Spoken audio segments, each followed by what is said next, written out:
And there's only one place we can start, and that is, of course, at Wembley Stadium on Saturday when Chelsea played Leicester for the FA Cup final. Now, before we talk about the match itself, 20,000 fans at the stadium. How good did that look? Oh, it was beautiful, wasn't it? It's so beautiful. It was, Oh, it was that good. It was practically one of the 9 wonders of the world right now. yeah, it Just might as well have been. just hearing an actual proper atmosphere that wasn't piped in like it was a game of FIFA. Yeah. Oh, normality. Soon come back where it's tomorrow. We get to see it at all the games and on Wednesday as well. Oh, it's going to be beautiful to see across all 10 Premier League games and the playoffs in Championship and below. But yeah, onto the game itself. Leicester ended up winning 1-0 thanks to a Yuri Tielemans goal to end their 137-year drought of not lifting the trophy. Wasn't easy though for Leicester. Like we said on the preview show, it wasn't going to be easy for either side. It was going to be one that went the whole distance, and Chelsea nearly took us to extra time when Ben Chilwell thought he scored, but it was a goal ruled out for offside by VAR. Again, it's a close call, but I think they did get this one right. Well, I want to get to that a little bit later because you're not going to not get me waxing lyrical about that goal. It's just so much to take from that. Absolute beautiful goal from Tielemans. Something happened with this never happens with me for another team. I always celebrated this like it was a Villa goal. Jesus Christ, that is a first. It was mental. He picks it up, he just whacks it, and I was like, "Oh my!" Yeah, it's absolutely wonderful strike. Watching back on all the highlights of all the commentators, I probably had a better reaction.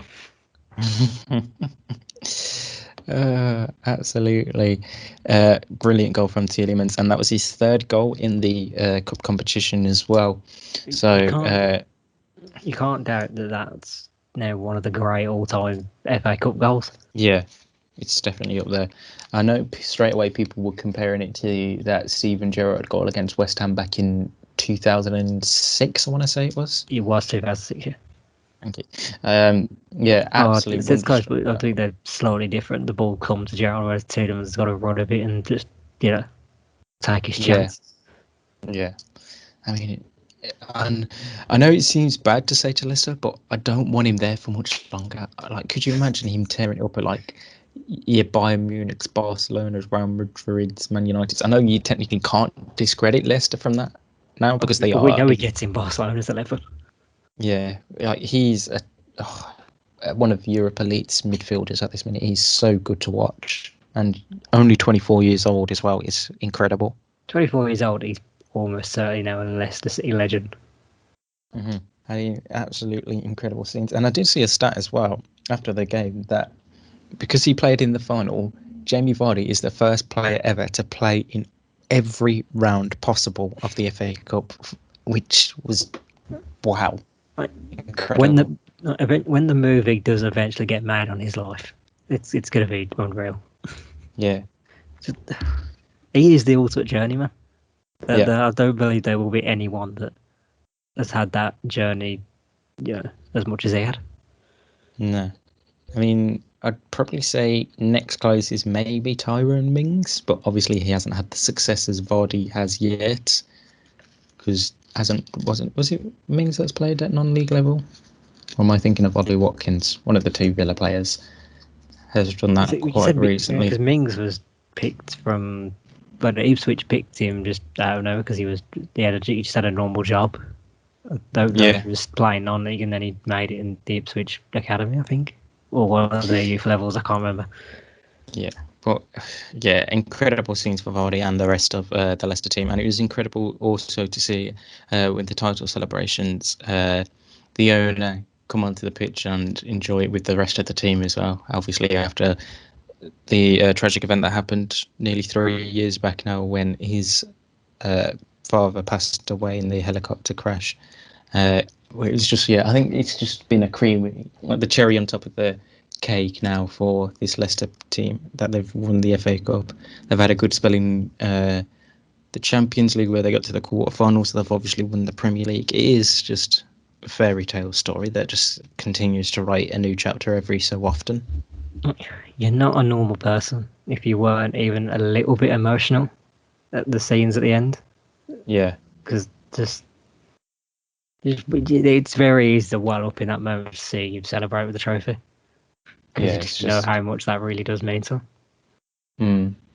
And you can see it's like a well-run family club that actually care. We all know that Leicester City are the measuring stick for all the other clubs outside the Big Six. Yeah. They've proven it's easy to get there if you just run it well, have the right recruitment, and also have a pretty good academy.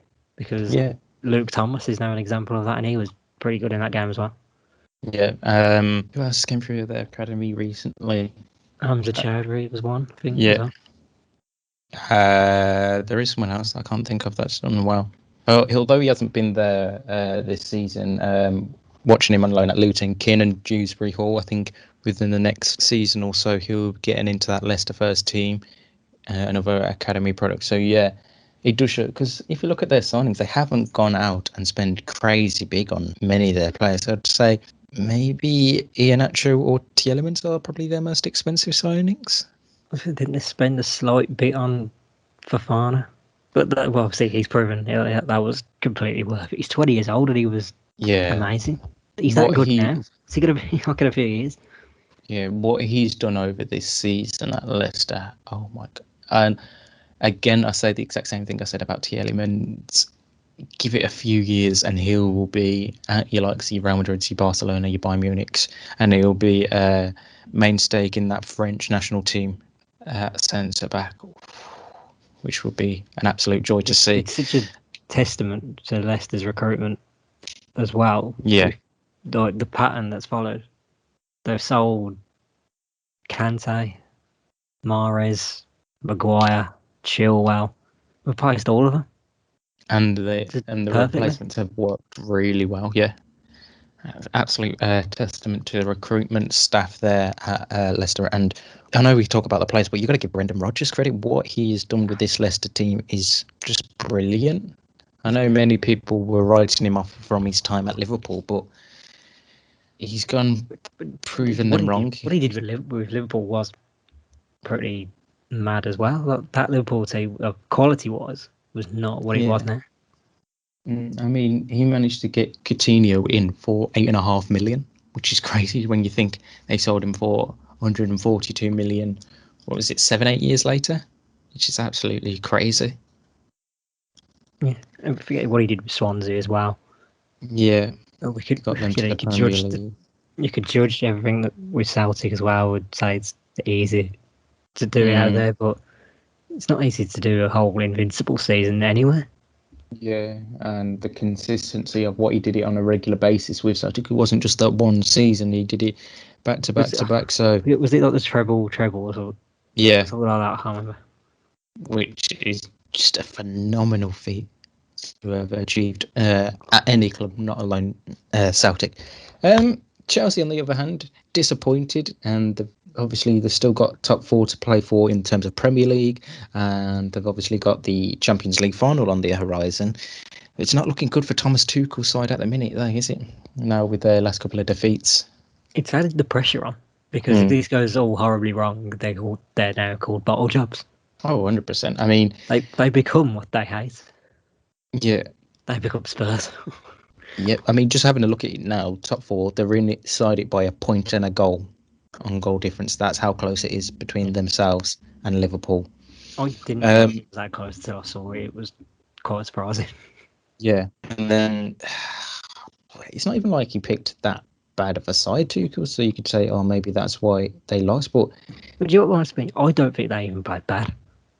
No. They actually played decent. So it was just weird when someone were coming out and saying, oh, it was a pathetic performance. Like, no, it wasn't. They were beaten by a wonder goal.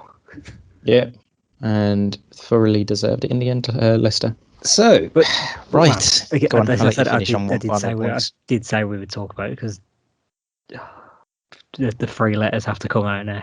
In VAR, VAR. it's offside. I don't know what they're complaining. Yeah. Millimeters maybe, but he's gaining a slight advantage in that moment. Yeah. Albeit millimeters, it's offside. Mm-hmm. Yeah. But it is what it is. Can't be And changed now. And the Go handball on. hits his knee first, so it's never going to get given. No. Never in a million years was that going to get given. When you see it flick up off his knee onto his arm, that would have been truly an outrage if that had been given by VAR.